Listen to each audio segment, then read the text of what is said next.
abram aí, Eclesiastes capítulo 1, e vamos ler o versículo 1 e 2, versículos 1 e 2, para a nossa introdução, para a nossa visão geral. Na verdade, hoje a gente vai fazer isso. A gente vai traçar uma visão geral do livro de Eclesiastes e a partir de semana que vem a gente vai mergulhar nos textos, no sentido mais corrido em si, entendeu? Porque se faz necessário a gente ter essa visão mais ampla do livro, depois a gente vai detalhar. Então nosso objetivo hoje, pelo menos pelos próximos 45 minutos, é fazer isso, dar uma visão geral de Eclesiastes. Depois a gente abre para os irmãos perguntarem, observarem, e a gente vai concluindo a nossa aula. Então, assentados mesmos, como os irmãos, as irmãs estão. Eclesiastes, ou o pregador, né, dependendo da versão que você tenha, capítulo 1, versículos 1 e também o versículo número 2. Irmãos e irmãs, diz-nos o seguinte, a palavra do Senhor. Eclesiastes 1 e 2. Diz o seguinte: palavra do pregador, filho de Davi, rei de Jerusalém. Vaidade de vaidades, diz o pregador, vaidade de vaidades, tudo é vaidade. Até aqui, que o Senhor nos abençoe e que Ele aplique a sua santa palavra em nossos corações. Amém. Meus irmãos, minhas irmãs, eu queria iniciar aqui a nossa aula, iniciar esse momento de instrução, fazendo uma pergunta. A pergunta é bem básica, é bem simples, é bem rápida. Quem aqui, entre os irmãos, entre as irmãs, gosta de montar quebra-cabeças? Marisa, já peguei aqui de pronto. Euliene, já peguei aqui de pronto. Samuel, Márcia. Então aqui a gente já tem inúmeras pessoas que têm esse hábito, pelo menos que gosta dessa atividade. Agora, a gente há de convir, irmãos e irmãs, que em dias como os nossos, que nós estamos vivenciando, que são dias marcados pela tecnologia, esse tipo de entretenimento, ele acaba não sendo bem recebido ou bem querido por parte das pessoas. Porque a tecnologia, ela facilita, ela já dá de mão beijada, ela já dá de bandeja. E de certa forma, a gente acaba se acostumando com esta facilidade. E você há de concordar comigo que montar quebra-cabeças não é uma atividade assim tão fácil. Ela vai exigir tempo, ela vai exigir paciência, ela vai exigir que você possa ter uma visão panorâmica das coisas, ela vai exigir que você possa ter uma visão mais periférica em relação àquilo que você está fazendo. Então, por isso, talvez não seja um divertimento, não seja um entretenimento, não seja um passatempo que a maioria das pessoas gostam, que a maioria das pessoas se envolve, no caso, nessa tarefa. Contudo, meus irmãos, minhas irmãs, apesar do trabalho que dá, e a depender do número de peças, o trabalho de fato é grande, não há nada melhor, não há nada gratificante de quando você concluir a montagem ali do mosaico, você poder ver ali todas as peças se encaixando perfeitamente, passando a imagem, passando a mensagem que aquilo ali quer passar para você. Então, é trabalhoso? É, mas também é gratificante. Por que eu fiz essa pergunta e por que eu estou fazendo essa observação? Porque a gente pode dizer, meus irmãos, minhas irmãs, que o livro de Eclesiastes é um grande quebra-cabeça bíblico. O livro de Eclesiastes é um grande quebra-cabeça bíblico. Isso porque, às vezes, a sua mensagem parece não fazer tanto sentido assim. Em alguns momentos, em alguns instantes do livro, parece que a sua mensagem, ou seja, a mensagem do livro de Eclesiastes não parece dar um sentido. Na verdade, quando você vai ler esse livro no seu sentido mais acurado, você vai perceber que em alguns momentos até parece que o livro se contradiz, não só com ele mesmo, mas com a mensagem geral que nós temos na palavra do Senhor. Além disso, quando você estuda o livro de Eclesiastes, você vai perceber que em muitos momentos o autor do livro ele passa uma visão um tanto quanto pessimista em relação à nossa vida, em relação à nossa existência. Entretanto, meus irmãos, minhas irmãs, quando este livro ele é bem estudado, quando este livro ele é bem entendido, quando a gente junta as peças desse grande quebra-cabeça, a gente vai ver um lindo mosaico de como a vida terrena a vida nesta terra dentro da perspectiva divina, dentro da perspectiva de Deus. Então, é o mesmo princípio da ilustração que nós usamos agora há pouco do quebra-cabeça. É difícil em alguns momentos?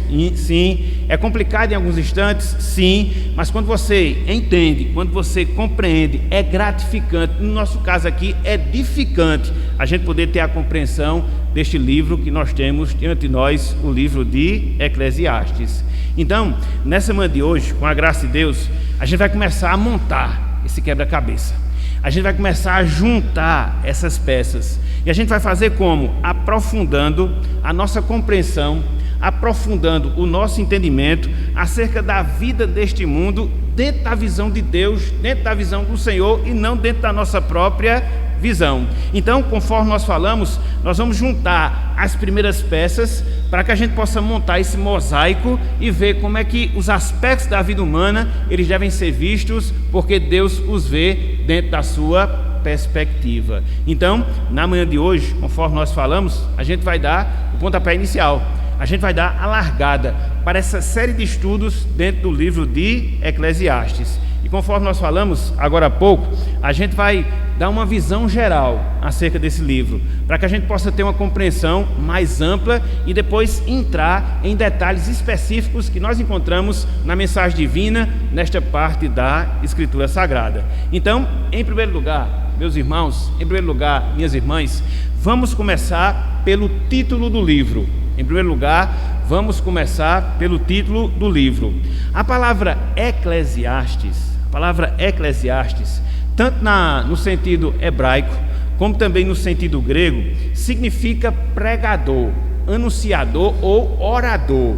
É por isso que em algumas versões da Bíblia você vai ter livro do Eclesiastes ou do pregador, porque é o significado literal da palavra em si, pregador, orador. Então tem a ver justamente com essa palavra Eclesiastes, não só com a raiz hebraica, mas também com a raiz grega. No sentido mais específico, essa palavra Eclesiastes, sobretudo no hebraico, descrevia alguém que reunia um grupo para poder ensinar. Reunia, ou melhor dizendo, essa palavra Eclesiastes descreve a pessoa, ou descrevia a pessoa que reunia um grupo de pessoas para ensinar provérbios, ensinar sabedoria. É por isso que o livro de Eclesiastes ele está categorizado entre os livros de sabedoria, juntamente com o livro de Provérbios, juntamente com o livro de Jó. É a classificação literária, vamos assim dizer, que a gente tem desse livro. Ele é um livro de sabedoria, ele é um livro de conhecimento, ou no sentido mais rebuscado, ele é um livro sapiensal. Então, é um livro que trata sobre a sabedoria. Então você vai ver que o próprio nome do livro, ele indica justamente isso. Repito, descrevia alguém que reunia um grupo de pessoas, uma assembleia de pessoas, por isso de onde vem a palavra eclesiástico, aplicada à igreja. E ele fazia o quê? Reunia esse grupo de pessoas para passar ensinamentos de provérbios, ensinamentos de sabedoria. Veja, por exemplo, o que o próprio autor fala acerca disso, lá no final do livro. Abram aí, por favor, Eclesiastes capítulo 12. A gente vai dar uma passada geral nesse livro hoje. Eclesiastes capítulo 12, versículo 9, já mostrando que o intuito do pregador, o intuito de Eclesiastes é isso: reunir um povo para ensinar sabedoria, conhecimento e provérbios. Eclesiastes 12, versículo 9,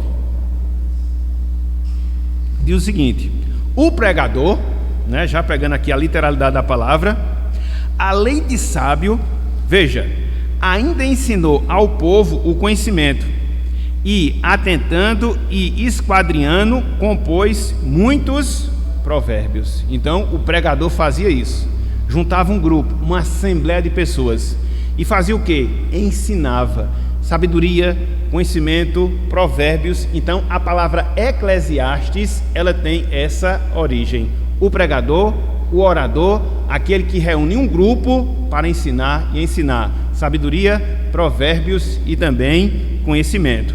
Então, quando você entende já o título do livro, qual é a conclusão que você vai chegar? Pelo menos uma das conclusões.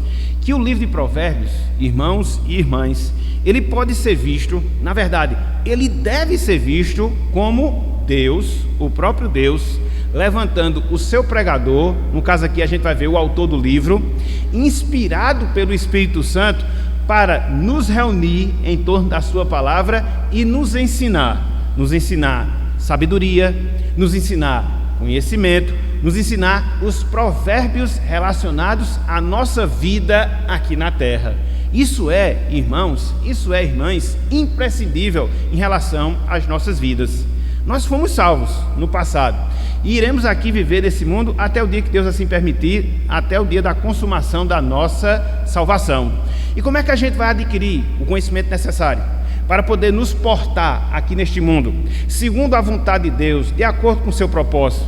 Como é que a gente vai agir aqui nesta vida, dentro das suas mais variadas facetas, seja nos momentos bons, seja nos momentos maus, de acordo com aquilo que Deus ele exige de nós? Então, diante dessa necessidade, diante dessa carência, o que é que Deus faz? Ele, através do pregador, o inspirou, nos reúne em torno desse livro e nos ensina a sabedoria que nós devemos ter para nos portar ao longo da nossa peregrinação, ao longo da nossa vida aqui na terra, agindo da maneira de Deus, agindo segundo a perspectiva de Deus, seguindo a visão de Deus para os vários fatos que marcam a nossa existência aqui neste mundo. Então, nesse sentido, o livro de Eclesiastes, ele é imprescindível, ele é fundamental para nós, porque estamos, repito, aqui nesse mundo, nos deparamos com várias situações, muitas das quais a gente não consegue compreender, porque muitas vezes a gente parte dentro do raciocínio humano, e aí realmente fica difícil.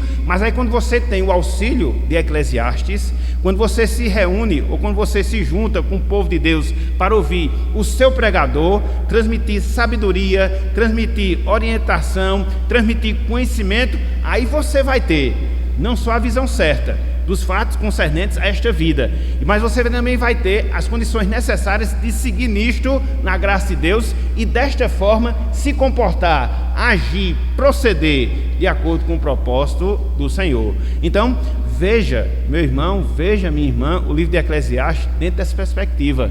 É Deus pregando para você, é Deus levantando aqui o seu orador para que você se reúna em torno desse livro e ouça a sabedoria, ouça o conhecimento, ouça os provérbios espirituais que serão fundamentais para a sua vida aqui neste mundo, para que você se comporte, para que você haja, para que você se porte segundo a vontade do Senhor. Então parta sempre desse pressuposto, parta sempre dessa verdade. Então, título do livro, Eclesiastes, significa isso: o orador, o pregador. Em segundo lugar, a autoria do livro. A autoria do livro. Quem foi que escreveu, meus irmãos?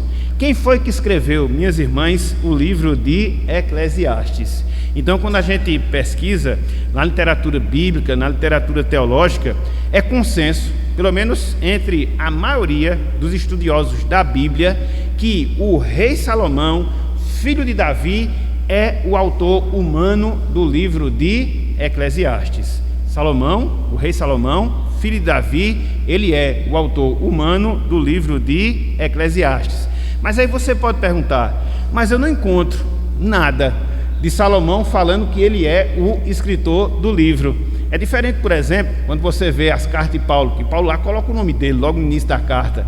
É diferente quando você vai ver em alguns livros da Bíblia, onde o autor já é mencionado ou na parte inicial, ou ao longo do livro, ou no mais tardar, no final do livro. Aqui em Eclesiastes, você não vai observar isso. Aí fica a pergunta, como é que a gente sabe que de fato foi Salomão? Como é que a gente comprova que de fato foi Salomão, filho de Davi, que escreveu o livro de Eclesiastes? A partir de alguns indícios, meus irmãos, minhas irmãs, que nós encontramos no próprio livro. E a gente vai ver aqui esses indícios que nos levam à conclusão, que nos levam à aceitação bíblica e também histórica que Salomão foi o escritor do livro de Eclesiastes. Veja que o autor do livro, conforme ele mesmo mostra, ele pertencia à linhagem real. Ele pertencia à linhagem real. Olha só o que o autor fala capítulo 1, versículo 1, Eclesiastes 1:1. Olha só o que ele fala.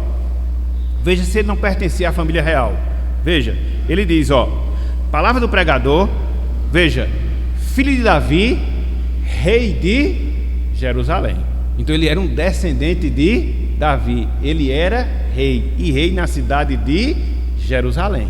É o primeiro fato acerca do autor, é o primeiro fato acerca do escritor do livro de Eclesiastes. Mas não só isso, ainda no capítulo 12, nos é dito, conforme a gente vê no versículo 1, que esse escritor de Eclesiastes, ele pertencia à família real e ele era rei, tanto em Israel como também em Jerusalém. Olha só o que ele fala no versículo 12, Eclesiastes 1, versículo 12: eu, o pregador, venho sendo rei de Israel em Jerusalém. Então isso aqui já aponta para aquilo que nós chamamos do período do reino unificado. Por quê? Porque depois de Salomão veio Roboão, e Roboão fez o quê? Separou Israel em reino do norte e reino do sul. Então se você pegar aqui, dentro da cronologia histórica, o que você vai encontrar? Você vai encontrar Saul, você vai encontrar Davi, você vai encontrar Salomão, você vai encontrar Roboão, e a partir de Roboão o reino se divide. E o autor fala que ele é filho de Davi, então não era Davi, também não era Saul, e ele fala que reinava dentro do reino quando ele era unificado. Qual a conclusão lógica? Que era Salomão. Então às vezes você não precisa falar as coisas, você dá a entender através das suas palavras. Então aqui o ciclo vai se fechando, para a gente entender que foi de fato Salomão que escreveu esse livro. Mas não só isso, também no capítulo 1 é dito que o escritor de Eclesiastes, ele possuía uma sabedoria ímpar, ele possuía uma sabedoria sem igual. Olha só o versículo 16, capítulo 1, versículo 16. Olha só o que diz aqui o texto. Veja que as provas elas vão se sobrepondo uma à outra, entendeu? Olha só o que diz aqui: disse comigo, eis que me engrandeci, veja, e sobrepujei em sabedoria a todos os que antes de mim existiram em Jerusalém. Com efeito, o meu coração tem tido larga experiência da sabedoria e do conhecimento. Meus irmãos, minhas irmãs, qual foi o rei mais sábio que houve na história do povo de Deus? Salomão. Isso foi uma dádiva divina. Tanto é que nos é dito que quando o Senhor apareceu para ele e disse que ele fizesse pedidos, qual foi o pedido que Salomão fez? Sabedoria. E ele aqui mostra que ele tinha essa sabedoria ímpar, sem igual, inigualável. Então mais uma comprovação que foi Salomão que escreveu tudo isto aqui no primeiro capítulo. Mas a gente segue aqui no livro sagrado e a gente chega no capítulo 2. E no capítulo 2 a gente encontra uma outra comprovação que foi Salomão que escreveu o livro de Eclesiastes. Olhem aí, capítulo 2, versículos de 4 até o versículo 9. Eclesiastes capítulo 2, versículos de 4 até o versículo 9. Ele diz que tinha sabedoria, muito bem, era Salomão, se encaixa nesse perfil. Mas não só isso, ele tinha muita riqueza, vai se encaixar também no perfil de Salomão. Diz o seguinte, empreendi grandes obras, edifiquei para mim casas, plantei para mim vinhas, fiz jardins e pomares para mim, e nestes plantei árvores frutíferas de toda espécie. Fiz para mim açudes para regar com eles o bosque em que reverdeciam as árvores. Comprei servos e servas e tive servos nascidos em casa. Também possuí bois e ovelhas, mais do que possuíram todos os que antes de mim vieram em Jerusalém. Amontoei também para mim prata e ouro e tesouros de reis e de províncias. Provi-me de cantores e das delícias dos filhos dos homens, mulheres e mulheres. Engrandeci-me e sobrepujei a todos os que vieram antes de mim em Jerusalém.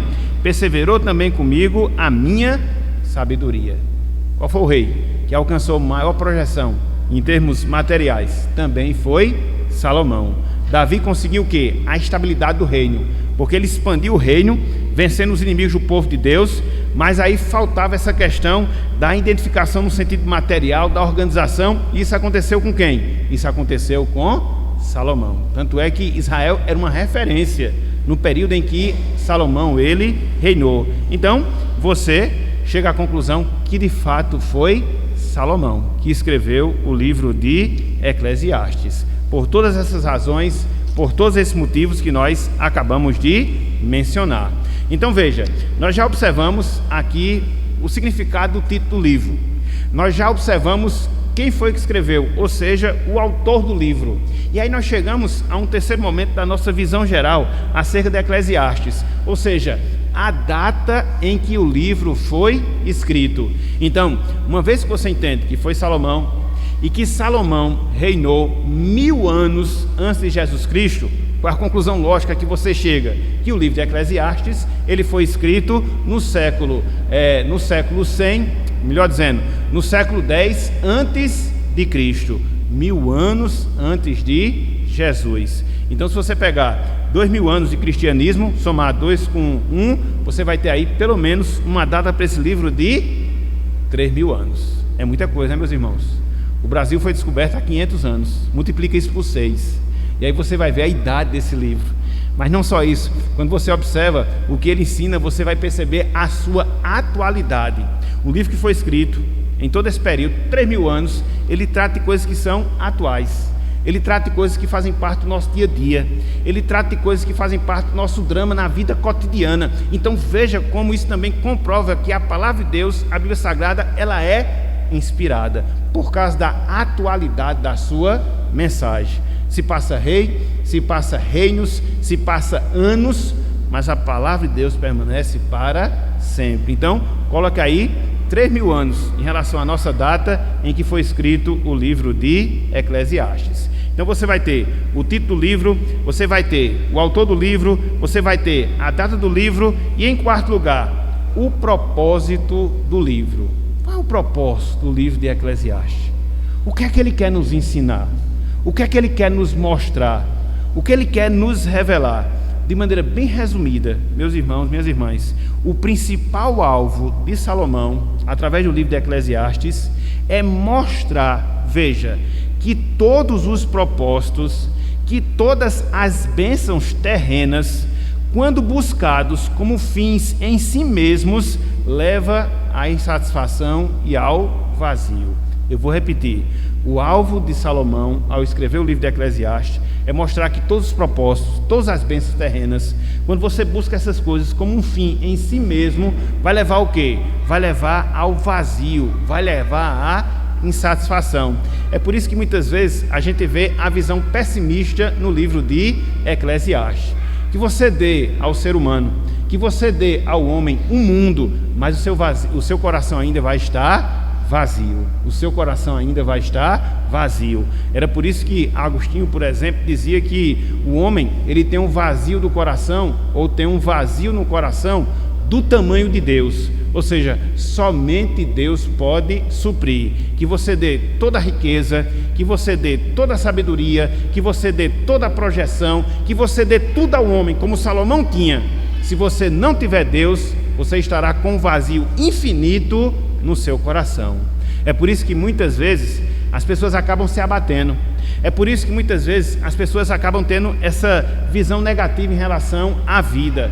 Por quê? Porque ela foca a vida delas em coisas passageiras. Ela foca no dinheiro, ela foca na fama, ela foca no prazer, ela foca na sabedoria, ela foca nas coisas materiais, não foca em Deus. E mesmo que ela venha possuir tudo como Salomão possuía, está lá o vazio aberto no seu coração. Então, não adianta, meus irmãos, não adianta, minhas irmãs, buscar essas coisas como se fosse a nossa felicidade, buscar essas coisas como se fosse a razão principal das nossas vidas, porque você pode até ter todas elas, mas se você não tiver Deus, você vai ser insatisfeito, o seu coração vai estar vazio e você vai ter uma visão negativa em relação a esta vida. Então, o propósito do livro é este: mostrar que sem Deus, tudo nessa vida perde o sentido. Sem Deus, tudo nessa vida perde o sentido. Então, o propósito do livro é esse. E, em quinto lugar, o tema do livro. Em quinto lugar, o tema do livro. Qual é a temática que nós encontramos no livro de Eclesiastes? É mostrar que a existência humana, a nossa existência aqui nessa terra, quando vivida longe de Deus, quando vivida longe do Senhor, é frustrante e insatisfatória.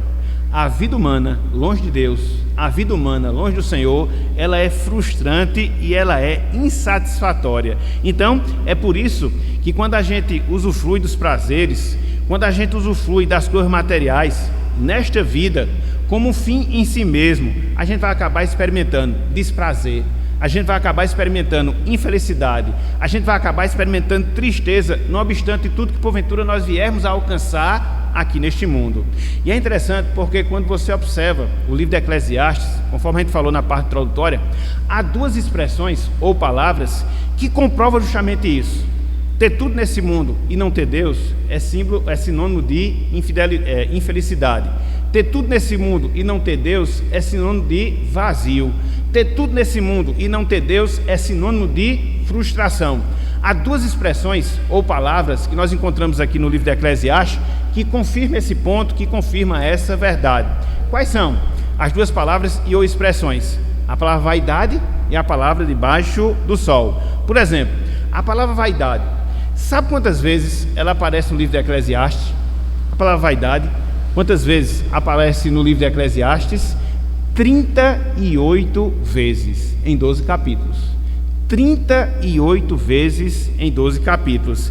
E quando você olha essa aparição, essa utilização da palavra vaidade aqui no livro de Eclesiastes, você percebe que ela assume dois sentidos. Vaidade, significando aquilo que é frustrante. Vaidade, significando aquilo que é passageiro. Então, na medida em que ela for aparecendo, dentro do contexto em que ela aparecer, a palavra vaidade, ela vai significar ou frustração, ou a palavra vaidade, ela vai significar aquilo que é passageiro, aquilo que passa rápido. Então vamos ver alguns exemplos acerca disso. Em primeiro lugar, a vaidade como sendo algo frustrante, como algo decepcionante. Então abram aí, por favor, Eclesiastes capítulo 1, versículo 14. Eclesiastes capítulo 1, versículo 14. Acho que não vai dar tempo de ler todos os textos, eu vou ler só alguns aqui para a gente poder ter essa ligeira noção. Veja aqui, a palavra vaidade vai aparecer, e o sentido da palavra vaidade aqui é algo frustrante, algo decepcionante. Olha só o que ele diz aqui, ó, versículo 14. Eclesiastes 1, versículo 14. Diz o seguinte: atentei para todas as obras que se fazem debaixo do sol, e eis que tudo era vaidade e correr atrás do vento. Irmãos, irmãs, às vezes não é essa a visão que a gente tem da vida. A gente faz. A gente trabalha. A gente empreende, monta às vezes até um grande império. Você olha assim, somente para a coisa em si, de que valeu tudo isso? É frustrante, porque você não teve o objetivo principal de temer e glorificar o nome do Senhor. E quantas pessoas não chegam nesse nível? Elas alcançam o sucesso das suas carreiras, elas alcançam o sucesso das suas profissões, chega o ápice, o ponto mais alto, mas olha para aquilo ali tudo e diz: para que vale? Vou morrer de todo jeito. Para que vale? Isso não vai trazer a minha felicidade. Para que vale? Isso não vai trazer paz. Para que vale? Isso não vai edificar a minha família, destruir minha família para alcançar isso. Então, nesse sentido, a vaidade é algo frustrante, e é colocado aqui de maneira muito clara no livro de Eclesiastes. Um outro exemplo, abram aí, capítulo 2. Vamos ler 3 versos aqui, só para a gente poder fixar aqui essa verdade. Eclesiastes 2, 11, 17 e 26. Olha só, versículo 11, inicialmente falando. Eclesiastes 2, 11. Considerei todas as obras que fizeram as minhas mãos, como também o trabalho que eu com fadigas havia feito, e eis que tudo era vaidade e correr atrás do vento. E olha que Salomão tinha experiência de causa, porque ele fundamentou um reino inigualável dentro da história de Israel. Depois dele não houve outro igual. Palácios, o templo, tudo muito organizado, mas ele chegou à conclusão que tudo aquilo ali era vaidade. Frustrante sob esse ponto de vista, não é um fim em si mesmo essas coisas que nós alcançamos.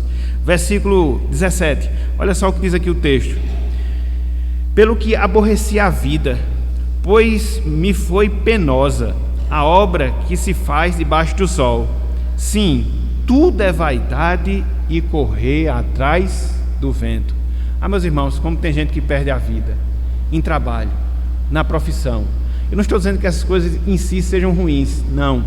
Mas quando essas coisas tomam o lugar de Deus na nossa vida, você vai se esforçar, vai trabalhar, vai adquirir, e quando você chegar à idade da velhice, você olhar assim e dizer: tudo isso é vaidade, é frustrante, é decepcionante. Então a visão que Salomão teve da sua vida foi essa, e por isso ele usou a palavra vaidade várias vezes, aqui especificamente falando no sentido de frustração, de decepção. Fechando, versículo 26, olha só: porque Deus dá sabedoria, conhecimento e prazer ao homem que lhe agrada, mas ao pecador dá trabalho, para que ele ajunte e amontoe, a fim de dar àquele que agrada a Deus. Também isto é vaidade, correr atrás do vento. Aqui o ímpio trabalha para o crente, se mata para depois repassar para o crente, e as coisas às vezes acontecem dessa forma, meus irmãos. E Salomão vai falar isso em alguns momentos do seu livro, que às vezes a gente trabalha, junta, não aproveita e deixa para os outros, que não fizeram nada. Como é? Fadiga e trabalho, e não aproveitou o fruto das suas mãos. Isso é ou não é frustrante? Exatamente. Para brigar por causa do que ele deixou, entendeu? Aí eu pergunto: isso é ou não é frustrante? Valeu a pena? Mas não é isso que acontece todos os dias? E o homem não aprende. Por quê? Ele não considera no livro da sabedoria. Então, vaidade significa isso em Provérbios: aquilo que é frustrante, aquilo que é decepcionante. Mas não só isso, vaidade também diz respeito àquilo que é passageiro, que passa rápido demais. Olha só um exemplo disso em relação à nossa vida. Abram aí, Eclesiastes 11. É interessante porque nesse sentido, a palavra vaidade no hebraico significa vapor. Não sei se vocês já tiveram experiência, mas a gente tem isso direto, né? Quando você, por exemplo, está perto de um vidro e você sopra, então fica aquele negócio parecendo água, né? E aí com o primeiro relance do sol, aquilo ali se apaga, aquilo ali se evapora, melhor dizendo. É o significado da palavra vaidade: vapor, aquilo que se evapora rápido demais. Olha só o que Salomão fala acerca disso. Eclesiastes 11:10. Olha só: afasta, pois, do teu coração o desgosto e remove da tua carne a dor. Por quê? Porque a juventude e a primavera da vida são... Eita, meus irmãos, como passa rápido, né, a nossa juventude, né? Eu estou chegando à conclusão disso. A gente vai chegando aos 45, vai fazendo uma retrospectiva, e você vai vendo que não era mais igual aos 25. E quando você menos espera, 20 anos passaram, mas passaram rápido demais, e você não sabe o que foi que você fez em todo esse tempo. E é decepcionante, e eu sou muito nostálgico. Você tem uma vontade de retroceder e voltar para o passado, e não tem como fazer isso. Não existe aquela máquina do tempo, né, do filme De Volta para o Futuro, não existe. Então não tem mais como você corrigir, e você tem que olhar daqui para frente, porque o passado já passou e ele não volta mais, e passa muito rápido mesmo. Para os irmãos aí que estão na faixa dos 40, dos 50, dos 60, faça exercício aí. Veja como passaram rápidos os últimos 20, 25 anos da sua vida, e veja o que você fez dentro desse período. Porque, meus irmãos, a vida ela é uma vaidade, ela é uma primavera que passa e passa rápido demais. Por isso que a gente tem que ter a visão certa da vida. Por isso que a gente deve ter os propósitos corretos na nossa vida, para que a gente não gaste o nosso tempo, para que a gente não invista o nosso esforço, para que a gente não empregue os nossos dons e talentos. Depois de um período que não vai ser tão rápido assim, você olhe para trás: o que foi que eu fiz? E o tempo, ele é duro nesse sentido, porque o tempo, ele não volta. Por isso o cuidado que a gente deve ter na utilização do nosso tempo. E esse bichinho aqui, vai fazer tantas pessoas frustradas daqui a 10, 15 anos. Pessoas que passaram horas nas redes sociais, pessoas que passaram horas gastando com coisas fúteis, tirando foto, curtindo foto, ao invés de ter uma visão correta da vida. E quando chegar lá na frente, qual a conclusão que vai chegar? Tudo é vaidade. Você pode até colocar um filtro do Instagram para você poder melhorar a sua fisionomia. Mas a vida real é que a gente não tem filtro, e as coisas amolecem, as coisas enfraquecem, as coisas morrem, e não tem Ivo Pitangui que dê jeito. Comprovação é de Camargo, né? Não tinha jeito. Então as coisas elas são assim, você puxa, estica, mas alguma coisa vai ficar lá atrás que vai denunciar a sua idade. Isso passa rápido, rápido demais, mas muito rápido na nossa vida. Então veja, dentro desse tema do livro de Eclesiastes, ou seja, mostrar que a vida vivida longe de Deus é frustrante, é insatisfatória, ele usa essa palavra vaidade, que significa frustração, que significa algo passageiro, é um vapor que hoje tem e daqui a alguns segundos não há mais. Mas não só isso, existe uma outra expressão que nós encontramos no livro de Eclesiastes, é a expressão debaixo do sol. Estão lembrados agora porque eu coloquei a tarefa para vocês grifarem essas expressões? Então a expressão debaixo do sol, ela ocorre 28 vezes no livro de Eclesiastes. A expressão debaixo do sol, ela aparece 28 vezes no livro de Eclesiastes. E o que é que ela significa? Ela significa a vida que a gente tem aqui neste mundo. Ela significa a nossa história aqui neste mundo. Não só a nossa vida aqui, enquanto pessoas individualmente falando, mas até mesmo a história da humanidade. É por isso que a gente falou, né, que o livro de Eclesiastes nos faz entender a vida debaixo do sol. A nossa vida agora presente. A história que está se desenvolvendo na nossa existência. A história que está se desenvolvendo na vida da humanidade. Então, debaixo do sol, melhor dizendo, debaixo do sol em Eclesiastes tem essa conotação. Olha só um exemplo disso. Abra um favor aí, Eclesiastes 6,12. Eclesiastes 6,12. Olha o que diz aqui o texto sagrado.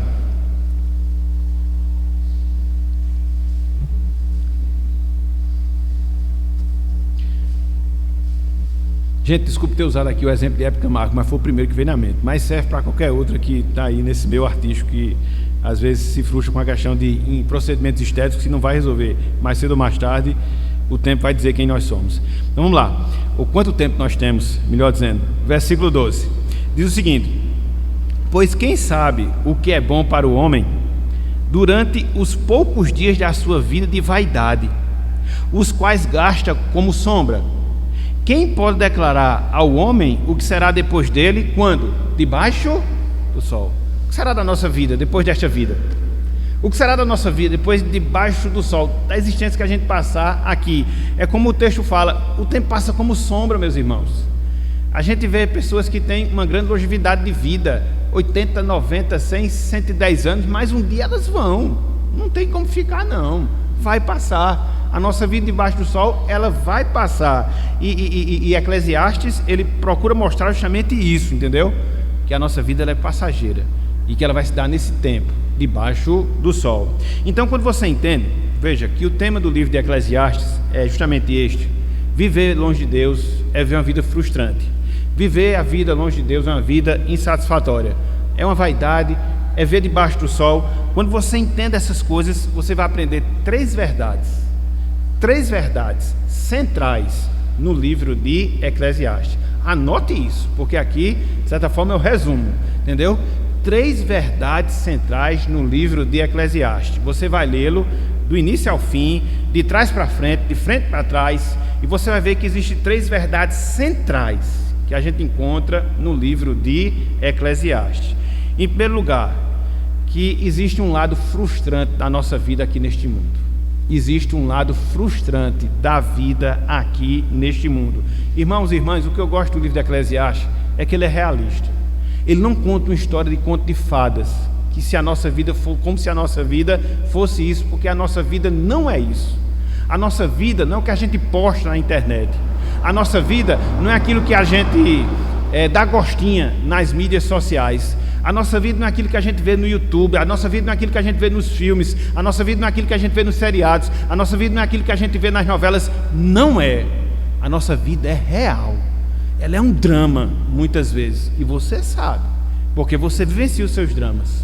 Às vezes dramas no sentido da saúde, às vezes dramas no sentido financeiro, às vezes dramas no sentido do relacionamento, às vezes dramas no sentido espiritual. A sua vida aqui, ela tem uns momentos de drama. E existem determinadas pessoas que têm um período muito grande de drama na sua vida. É o mundo real. Não adianta você fugir. Não adianta você querer negar a realidade. Ninguém nega a gravidade. Se você soltar algo, ele vai cair, porque a força da gravidade vai puxar para baixo. Então, da mesma forma, os dramas, eles são inevitáveis em nossa vida. Não existe evangelho da prosperidade que dê jeito. Não existe confissão positiva que resolva, porque é a realidade da vida. E Eclesiastes mostra isso, que na nossa vida nós passamos pelas frustrações. Na nossa vida a gente passa pelas dores. Na nossa vida a gente passa pelas dificuldades. Isso é a nossa existência aqui debaixo do sol. Olha só o que Salomão fala acerca disso. Abram aí. Capítulo 6, versículos 1 e 2. Capítulo 6, versículos 1 e 2. Pois não, Reginaldo.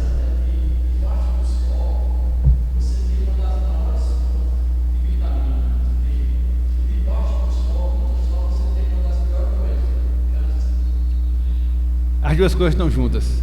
É o drama da vida. A gente vai ver, no ponto seguinte, que do lado, a gente tem no primeiro instante que a vida é dramática, mas a gente também tem na vida os momentos de satisfação. E tudo é um equilíbrio que Deus faz dentro da mistura do bolo da nossa vida. Isso sai perfeito quando você tem a visão certa, quando você junta o quebra-cabeça que eu falei na parte inicial. Olha só o que ele fala do drama. E é um drama mesmo, Olha só, capítulo 6, versículo 1 e 2. Mas está tudo junto, está tudo junto e misturado, como a gente diz na linguagem popular. Eclesiastes 6, 1 e 2. Olha só. Há um mal que vi debaixo do sol e que pesa sobre os homens. Está vendo aí? Debaixo do sol, pesa sobre os homens. Aqui homens, o ser humano no sentido geral, a humanidade. Inclui aqui mulher, menino, velho, novo, criança, tudo num balaio só. Então vamos lá. O que é que pesa sobre os homens? O homem a quem Deus conferiu riquezas, bens e honra, e nada lhe falta de tudo quanto a sua alma deseja. Veja, mas Deus não lhe concede que disso coma, antes o estranho o come, também isto é vaidade e grave aflição. Não é isso que muitas vezes a gente vê? Gente que tem mais, tem demais, que arrecada muito, que junta muito e deixa para os outros. Olha o drama da vida. Para brigar e se matar. Mas eu pergunto, isso não é realidade? Então, para você entender a vida, você precisa estudar a Bíblia, porque ela vai mostrar a realidade da vida. A gente vê isso aqui, meus irmãos, se confirmando dia após dia. É a vida debaixo do sol. Então, Deus dá tantas coisas às pessoas para elas não desfrutarem. Passa a vida, e quem desfruta é quem não fez nada, vem atrás e colhe todos os louros. Vai mudar? Vai ser assim, sempre, porque o nosso mundo aqui é um mundo caído do pecado. E isso é uma das sequelas que o pecado trouxe, e a gente não vai poder mudar essa realidade. Então veja, a primeira verdade central em Eclesiastes é que existe um lado frustrante na nossa vida, decepcionante na nossa vida, onde muitas vezes a gente trabalha, se esforça, e a gente não usufrui, deixa para os outros que não fizeram nada. É isso que acontece na nossa vida. A segunda verdade, que há satisfação nesta vida, é o contraponto, Reginaldo, aqui. Há satisfação nesta vida. Então, nesse sentido, o que é que o pregador fala? Ele nos exorta, ele nos ensina, para que a gente possa experimentar de tudo aquilo que Deus nos proporcionar ao longo da nossa vida aqui na terra, dentro do tempo que Ele nos dá. Então experimente as dádivas que Deus lhe dá, porque a vida é sofrida. Então, quando você tiver um suspiro, aproveite. Olha só o que ele fala. Eclesiastes capítulo 2, versículo 24. Porque tem gente que é assim, né, meus irmãos? Trabalha, junta, não toma um refrigerante. Condenado, entendeu? Aí deixa para os outros. Fez nada. Atravessa o oceano com um sorrisal na mão. Entendeu?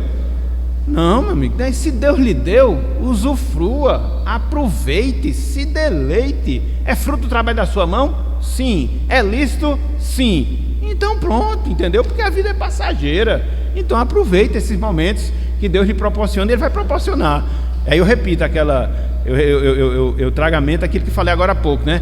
Às vezes tem gente que tem apenas uns suspiros, né, desses momentos bons, que a vida e regra é marcada por mais sofrimento do que por momentos deleitosos. Então, quando chegar, aproveite, talvez passe rápido. É aquilo que a gente fala na linguagem popular, né? Quando um cavalo selado passa na sua frente, o que é que você faz? Monta nele, entendeu? Mesmo que caia depois, mas monte, aproveite pelo menos alguns momentos. Então veja, Eclesiastes 2, versículo 24. Tem vários textos, eu não vou ler todos não, a gente vai ler quando for estudar o livro. Então diz o seguinte, ó: nada há melhor para o homem que comer, beber e fazer que a sua alma goze o bem do seu, não é do seu roubo, não é do seu furto, não é da sua enganação, mas do seu trabalho, do suor do seu. Meus irmãos, isso é dignificante. Você trabalha e Deus dá esse privilégio, usufrua do seu trabalho. Talvez não seja uma coisa assim que aos olhos humanos seja uma coisa que seja tão luxuosa, tão magnificante, né? Mas usufrua. Pode ser, Aline, aquele cuscuzinho, entendeu? Com tudo dentro, com uma coisa maravilhosa, com uma xícara de café e leite. Não tem comida melhor, não tem prato francês melhor. Então goza, aproveita aquilo ali, entendeu? É fruto das tuas mãos, é o presente que Deus lhe dá ao longo da sua vida aqui na terra. Certo? Aí ele completa aqui, ó: no entanto, vi também que isto vem da mão, é Deus que nos dá, entendeu? Ele lhe dá através do trabalho. Por isso que a Bíblia proíbe o ócio, a preguiça, entendeu? A Bíblia quer que você trabalhe, que você empreenda, que você se esforce. E como fruto disso, o que é que você deve fazer? Aproveite também, entendeu? Ninguém é de ferro, entendeu? Aproveite também, porque isso vem das mãos de Deus, certo? Isso vem das mãos de Deus. E às vezes acontece, meus irmãos, infelizmente acontece tanto isso, né? Me vem à mente aqui essa situação. Determinadas pessoas, né, trabalham, acumulam riqueza à custa de ficar junto da sua família. Mas eu vou dar o melhor para meus filhos. Mas às vezes o melhor para seus filhos é você, não é aquilo que você dá, não é a escola que você estuda, que ele estuda, melhor dizendo, não é a roupa que ele veste. E tem gente que muitas vezes prioriza coisas ao invés de pessoas. E há lembranças que vão ficar para o resto das nossas vidas, de momentos que a gente passa, momentos jocosos às vezes, entendeu? Que a gente ri, que a gente brinca, vale muito mais do que determinadas riquezas. Então esse é o benefício que Deus nos propicia: presença, convivência com pessoas, sobretudo com os nossos familiares, em especial com os nossos filhos e também com os nossos cônjuges, porque no caso dos nossos filhos, mais cedo ou mais tarde eles vão bater as asas, e no caso dos nossos cônjuges, muito provavelmente mais cedo ou mais tarde também vão partir para a eternidade. Então aproveite o hoje, o aqui e agora, tenha tempo de qualidade, pega essa desgraça e joga fora, porque muitas vezes ela não vai servir de nada. Ok, meus irmãos? Então, ó, em segundo lugar, existe satisfação nesta vida. Existe satisfação nesta vida. Tem outros textos aqui, mas não vai dar tempo da gente ler. E em terceiro lugar, a terceira verdade do livro de Eclesiastes é que Deus deve ser temido nesta vida. Deus deve ser temido nesta vida. É um conjunto. Em primeiro lugar, existe um lado frustrante da vida. Em segundo lugar, há satisfação nesta vida. E em terceiro lugar, Deus deve ser temido nesta vida. Então, o que Salomão nos mostra como tônica do seu livro é que a única solução que a gente tem, e é a única mesmo, eu coloquei aqui em letras garrafais, a única solução que a gente tem para o vazio, para a transitoriedade da nossa vida, para as dificuldades da nossa vida, é temer o Senhor. Porque a vida vai ser frustrante, muitas vezes a gente vai se sentir vazio, a vida é passageira, mas o que é que compensa tudo isso? É nós temermos a Deus, é nós temermos ao Senhor. Assim você vai enfrentar as frustrações, assim você vai se deleitar da maneira correta, porque na base de tudo estará o seu temor, a sua devoção, o seu fervor a Deus. Olha só o que Salomão fala, Eclesiastes capítulo 12, já no finalzinho. Rapaz, você está tendo revelação agora, é? Diga aí, Reginaldo, a revelação bíblica, né? Essa a gente tem, isso mesmo. Eclesiastes 12, 13. Olha só o que diz aqui, esse texto sagrado.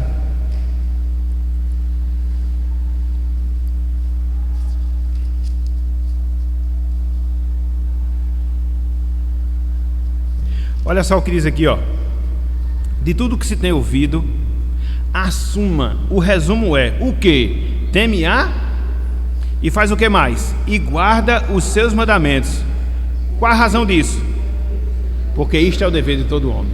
Todo mundo, meus irmãos. Ah, mas a maioria não faz. Bem, a questão de não fazer é outra coisa. Ela vai tratar com Deus.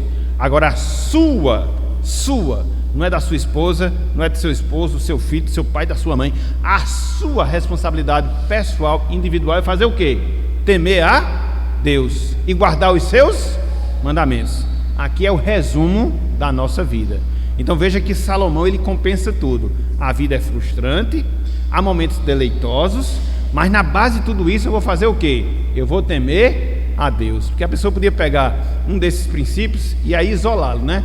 Não, eu vou aproveitar a vida, vou tirar férias, vou aproveitar a vida, não vou ter compromisso com Deus, não vou ter compromisso com a casa do Senhor, não vou ter compromisso com a obra de Deus, porque o pastor disse que há momentos de satisfação na vida. Disse, mas eu disse também que nós devemos temer a Deus. Então tudo é um conjunto.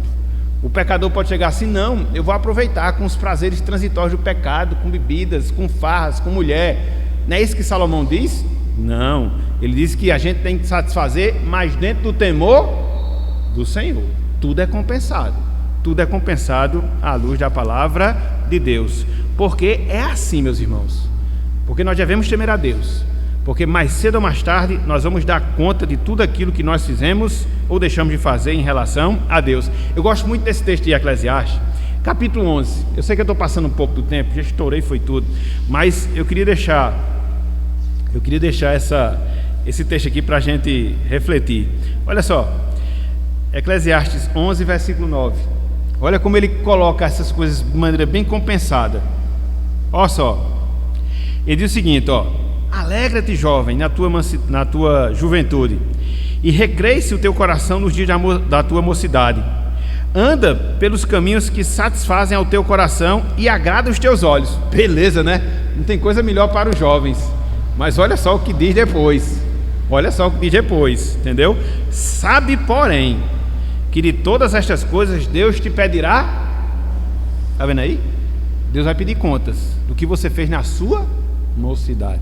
Então é o princípio que deve nortear a sua vida, que deve lhe orientar na sua existência aqui na terra, debaixo do sol. Ok, meus irmãos? Então esse é o tema e os subtemas que nós encontramos no livro de Eclesiastes.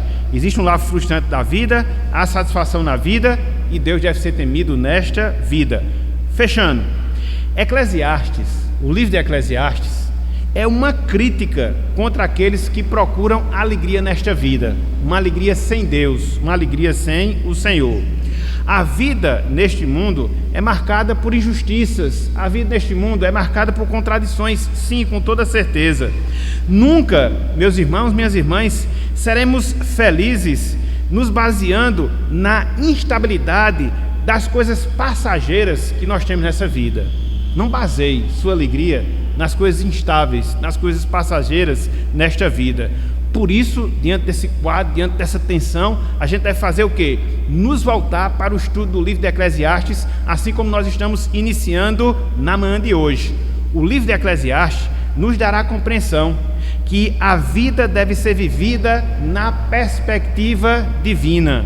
E mais, é assim que, como pessoas e servos do Senhor, vamos aproveitar com toda certeza os deleites passageiros dessa existência na dependência e no temor do Senhor. Portanto, meus irmãos, minhas irmãs, a partir de hoje vamos começar a montar esse grande quebra-cabeça que é o livro de Eclesiastes. E aqui, para fechar mesmo, 3 aplicações.